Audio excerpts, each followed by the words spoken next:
తెలంగాణపై కేంద్ర ప్రభుత్వం సౌత్ తెల్లి ప్రేమ చూపిస్తుందని, విభజన హామీల్లో ఏ ఒక్క హామీకి నిధులు కేటాయించలేదని మంత్రి తుమ్మల నాగేశ్వరరావు అన్నారు.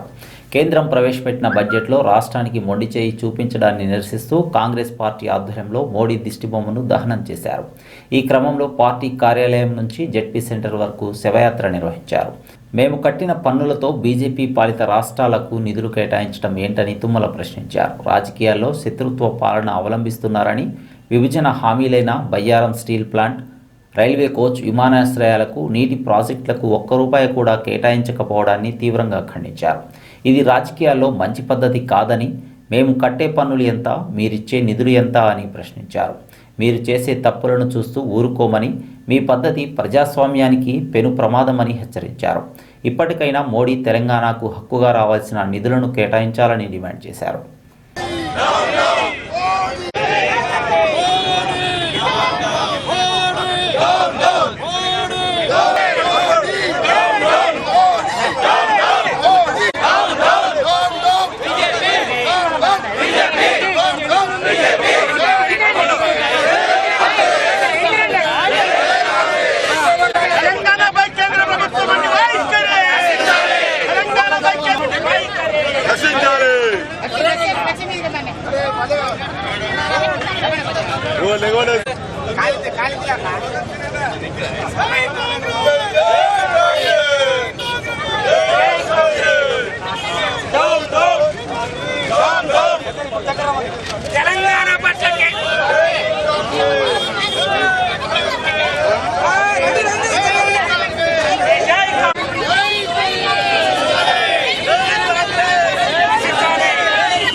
తెలంగాణ పట్ల ప్రభుత్వం నిమ్మక నీరెత్తనిగా ఉండటమే కాకుండా కక్షపూరితంగా వ్యవహరిస్తుందని చెప్పి నిన్న బడ్జెట్లో మాకు అర్థమైంది.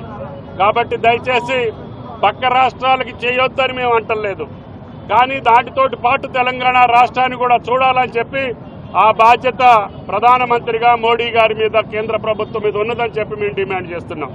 కాబట్టి దయచేసి తెలంగాణ రాష్ట్రానికి ఉన్నటువంటి అవసరాలన్నింటినీ తీర్చేటట్టుగా కేంద్ర ప్రభుత్వం ఇప్పటికైనా సడలించి, కేంద్ర ప్రభుత్వం తెలంగాణ రాష్ట్రంలో అడిగినటువంటి అత్యవసర కార్యక్రమాలకి నీటిపారుదల ప్రాజెక్టులు కావచ్చు, విమానాశ్రయాలు కావచ్చు, మౌలిక వసతుల కల్పన కోసం, విద్యా వైద్య రంగంలో మేము సంకల్పించినటువంటి ప్రాజెక్టుల కోసం వెంటనే నిధులు సమకూర్చాలని చెప్పి తెలంగాణ యావత్తు ఈరోజు అన్ని నియోజకవర్గాల్లో, అన్ని జిల్లా కేంద్రాల్లో ధర్నా కార్యక్రమం చేసి కేంద్రం యొక్క కళ్లు తెరిపించడం కోసం కాంగ్రెస్ పార్టీ కార్యకర్తలు, ప్రజానీకం మొత్తం కూడా ఈరోజు రహదారుల మీదకి వచ్చి ఈ యొక్క రాజ్యాంగ నిర్మాత అయినటువంటి అంబేద్కర్ గారి ద్వారా ఆ విజ్ఞాపన పత్రాన్ని మీకు అందించాలని చెప్పి అంబేద్కర్ గారికి విజ్ఞాపన పత్రాలు ఇవ్వటానికి ఈరోజు పార్టీలో ఉన్నటువంటి అందరం, ఇతర పార్టీల పెద్దలందరూ కూడా వచ్చారు.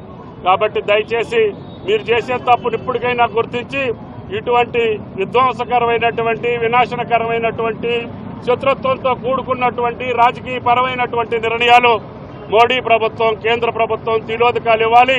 ప్రజాస్వామ్యబద్ధంగా మేము కట్టే పన్నులు, మేము కట్టేది ఎంత, మీరు ఇచ్చేది ఎంత, మేము 5% GSDPకి మేము సహకరిస్తూ ఉంటే మీరు 2.5 కూడా మాకు సహకరించట్లేదు. కాబట్టి దయచేసి మేము GSTకి ఎందుకు ఒప్పుకున్నామంటే భారతదేశం మొత్తం కూడా అభివృద్ధి జరగాలి. కాబట్టి మేము GSTకి ఒప్పుకుంటే మా నిధులు తీసుకెళ్లి వేరే వాళ్ళకి మీ రాజకీయ పబ్బం గడుపుకోవటానికి, మీకు సపోర్ట్ చేసేటటువంటి రాష్ట్రాలకి, రేపు రాబోయే ఎన్నికల్లో ఉన్నటువంటి రాష్ట్రాలకి దారాదత్తం చేస్తే తెలంగాణ ప్రజలు చూస్తూ ఊరుకోరని చెప్పి విజ్ఞప్తి చేస్తూ మోడీ గారికి, కేంద్ర ప్రభుత్వంలో ఉన్నటువంటి పెద్దలందరికీ, ముఖ్యంగా భారతీయ జనతా పార్టీకి తెలంగాణ పట్ల వివక్ష మీకు మంచిది కాదు, భవిష్యత్తుకు మంచిది కాదు, ఈ ప్రజాస్వామ్య పాలనకి మంచిది కాదని చెప్పి హెచ్చరిస్తూ, ప్రజలందరికీ తెలుసు కేంద్ర ప్రభుత్వం తెలంగాణ ప్రాంతానికి ఎటువంటి అన్యాయం చేసిందో ప్రతి ఒక్క గొంతు కూడా ప్రశ్నిస్తుంది ఈరోజు. ఎందుకంటే మొన్న బడ్జెట్లో ప్రవేశపెట్టిన కేంద్ర ఆర్థిక మంత్రి నిర్మలా సీతారామన్ ప్రవేశపెట్టిన బడ్జెట్ పూర్తిగా ఈ కేంద్ర బడ్జెట్ కాదు, బీహార్ రాష్ట్ర బడ్జెట్ లాగా అనిపిస్తుంది. కేవలం బీహార్ యొక్క నితీష్ కుమార్ వారి యొక్క మద్దతు కోసమే ఈ కేంద్ర ప్రభుత్వం వారి రాష్ట్రానికి నిధులు ఇచ్చి వారిని కాపాడుకునే ప్రయత్నం చేసింది తప్పితే ఈ భారతదేశానికి సరైన నిధులు కేటాయించకుండా, అందులో తెలంగాణ రాష్ట్రానికి ఏ ఒక్క నిధులు కేటాయించకుండా తెలంగాణ రాష్ట్రాన్ని పూర్తిగా నిర్వీర్యం చేసి నిర్మూలించే విధంగా ప్రయత్నం చేస్తుంది. మొన్న బండి సంజయ్ మాట అన్నాడు, గద్దరికి మేము ఎందుకు ఇవ్వాలి, మేము అసలు ఇయ్యం పద్మభూషణ్ అన్నాడు. గద్దరికి పద్మభూషణ్ మీరు ఇయ్యరు, ఈ రాష్ట్రానికి కూడా ₹1 చిల్లిగా ఇయ్యరు. ఎందుకంటే మీ మాటలు బట్టి మాకు అర్థమవుతుంది.